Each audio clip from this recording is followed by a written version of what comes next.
Yeah, so this is a very good question. And do you want to expand your business to other countries, for example, Vietnam?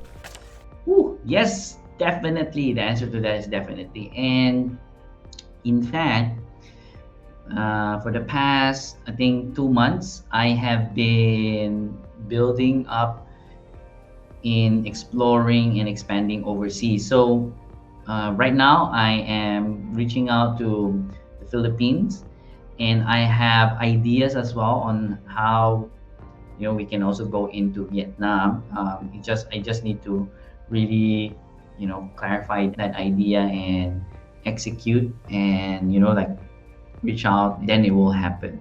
But definitely, that's something that we are looking at, is we want to expand our business, and because we know our products and services can definitely help people, we believe in that. And it doesn't matter whether you are Vietnam or Philippines or Australia. For example, we have clients in Australia right now. We have clients that are in Middle East, and then we have clients in the US. So we know that our products and services can definitely help different people. It doesn't really matter, as long as they need that kind of support, then yes, for sure. So yeah, so definitely, even Vietnam, we are exploring that, expanding to Vietnam. So do watch out for that one. Thank you very much for that question. Is competition among employees in business really necessary and important? Is competition among employees in business really necessary and important? Let me see. Let me digest this a bit. Let me digest this a bit. Are you asking specifically about, and if Van is here, maybe she can answer my question. Are you speaking about competition within the company? Among employees in business really necessary and important? Or are you talking about business between a competition between business? Okay, so maybe I will answer both.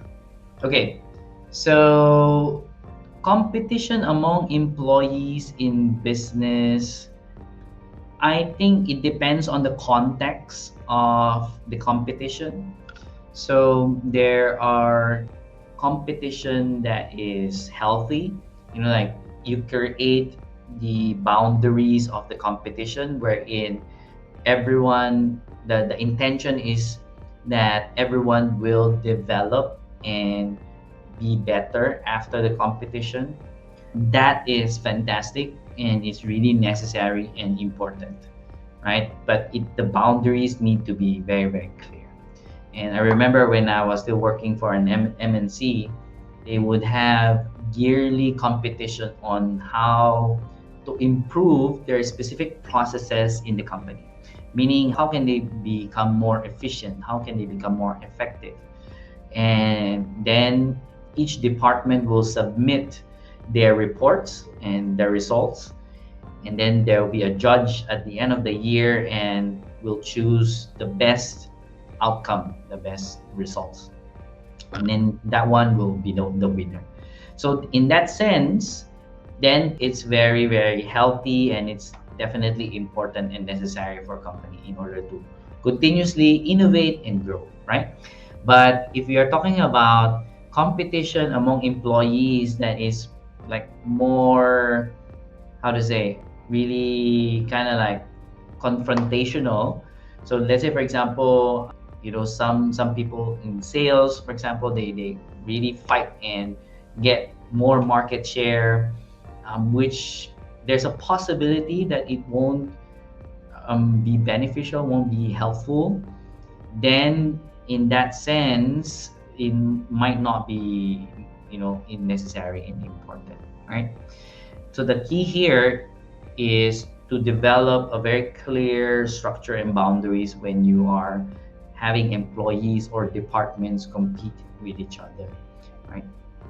So that's the important thing. And then if you are talking about competition in business in general, Definitely, competition is one of the drivers of growth and innovation in the market. So definitely, competition is really, really important, right? If we are talking about businesses, between businesses, so don't be afraid of competition as long as you are clear with, with your business, who you are serving, and how you can deliver it to them. Competition is really something that you don't need to be scared of. It's actually good because then you can measure yourself between each other and then you can improve. And who benefits? The customers, of course. The customers. So it's gonna be like all good. It's win-win for everyone, right? Win-win. Yeah, I hope I answered that question. How do you build a successful customer base? Nice. That is an amazing question. And in business, right? You can only call your business a successful business basically if you have customers. So if you have customers, that means you will have sales, and then someone actually wants your product or your service. There's that exchange of value, and then we call that in money new the point of business. So if you have that point of business, okay, then you have a business.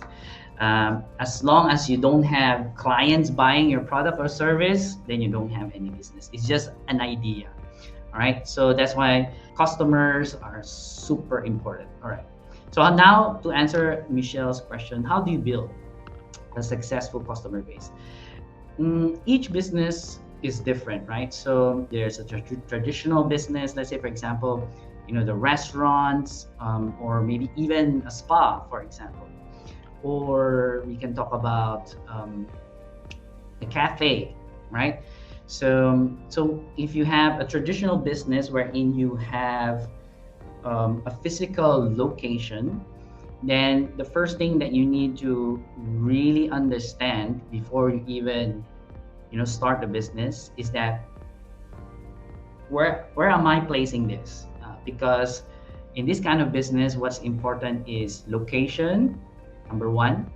Number two, location. And number three, guess what? Location. So location, location, location. So wherever you put your physical business, it's super important because you need traffic. So what do I mean by traffic? You need foot traffic, people